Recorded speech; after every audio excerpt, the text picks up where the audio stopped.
Hari ini kita bicara tentang sebuah fenomena yang menjadi hambatan terbesar dalam kemajuan pembangunan, yaitu korupsi.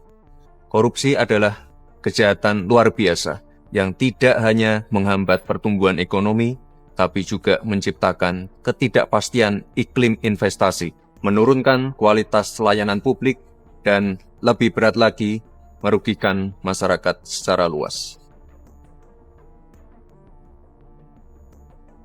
Kita semua harus menyadari bahwa anggaran negara, anggaran daerah yang berasal dari pajak yang dibayar oleh masyarakat Indonesia harus dipergunakan setiap rupiahnya untuk kepentingan dan kesejahteraan masyarakat. Berdasarkan data dari ICW selama periode 2013 sampai 2022, potensi kerugian negara akibat korupsi mencapai 238 triliun rupiah.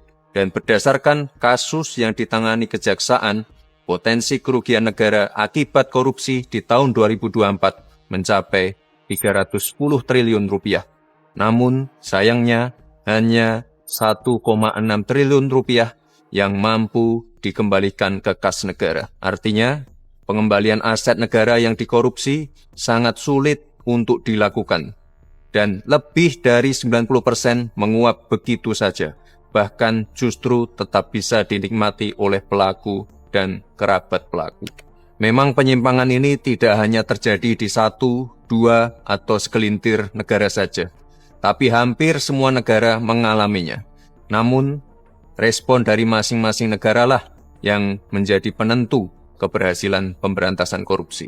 Apalagi di era seperti sekarang ini, di mana kejahatan semakin terorganisir, bersifat lintas batas, dan melibatkan teknologi terkini. Sehingga aset-aset hasil korupsi bisa digelapkan, bisa dilakukan pencucian yang mengakibatkan aset-aset tersebut sulit terlacak dan terdeteksi. Oleh sebab itu, Indonesia sangat perlu memperkuat sistem hukumnya agar mampu mengembalikan aset negara, membuat jera para pelaku, serta melindungi masyarakat dari potensi kerugian akibat korupsi. Teman-teman, komitmen dari Bapak Presiden sebagai pucuk pimpinan negara sudah sangat jelas, yaitu mendorong penuh pemberantasan korupsi dan pengesahan RUU perampasan aset. Kerugian negara yang dia timbulkan, ya harus dikembalikan. Makanya aset-aset pantas kalau negara itu menyita. Ini bukan sekedar pernyataan biasa, tapi kesungguhan Bapak Presiden untuk memerangi korupsi dengan instrumen hukum baru yang bisa membawa manfaat besar bagi bangsa. Jika kita sungguh-sungguh ingin memberantas korupsi, maka koruptor harus dimiskinkan. Para koruptor harus tahu bahwa kejahatan korupsi bukan hanya membuat mereka harus tidur di balik jeruji besi, tapi negara juga dapat mengambil kembali semua harta yang mereka curi. Prinsipnya sederhana, selama suatu aset bisa dibuktikan berasal secara langsung maupun tidak langsung dari tindak pidana seperti korupsi, narkotika, pertambangan liar, penangkapan ikan ilegal, pembalakan liar, judol, ataupun TPPO, negara memiliki kewenangan untuk merampas aset tersebut untuk dikembalikan menjadi aset negara, menjadi hak rakyat yang digunakan kembali untuk kepentingan rakyat. Inilah esensi dari RUU perampasan aset yang saat ini menjadi sangat penting dan mendesak.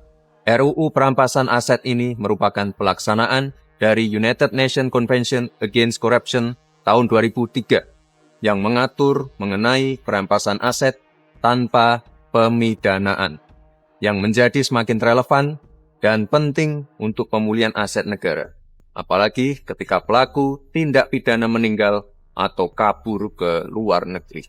Memang ada beberapa kekhawatiran seperti pelanggaran terhadap prinsip praduga tak bersalah, serta potensi penyalahgunaan wewenang.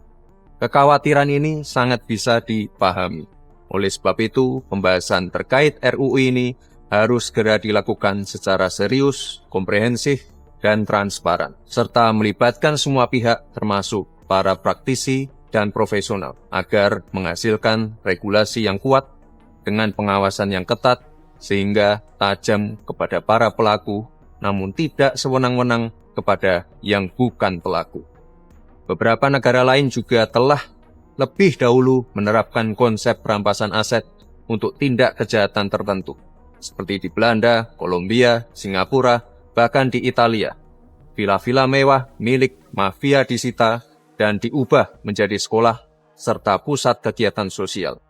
Pengalaman negara lain tentu bisa kita jadikan masukan agar RUU perampasan aset bisa efektif mengembalikan aset negara dan tidak menjadi instrumen yang bisa disalahgunakan. Oleh sebab itu, mari bersama kita kawal proses ini agar apa yang menjadi kekayaan dan aset negara dapat kembali kepada negara dan sepenuhnya bisa digunakan bagi kepentingan dan kesejahteraan masyarakat, tanpa adanya penyalahgunaan kewenangan. Perang melawan korupsi harus tanpa kompromi, dan inilah saatnya uang rakyat dapat kembali sepenuhnya untuk rakyat. Download Tribun X sekarang, menghadirkan lokal menjadi Indonesia.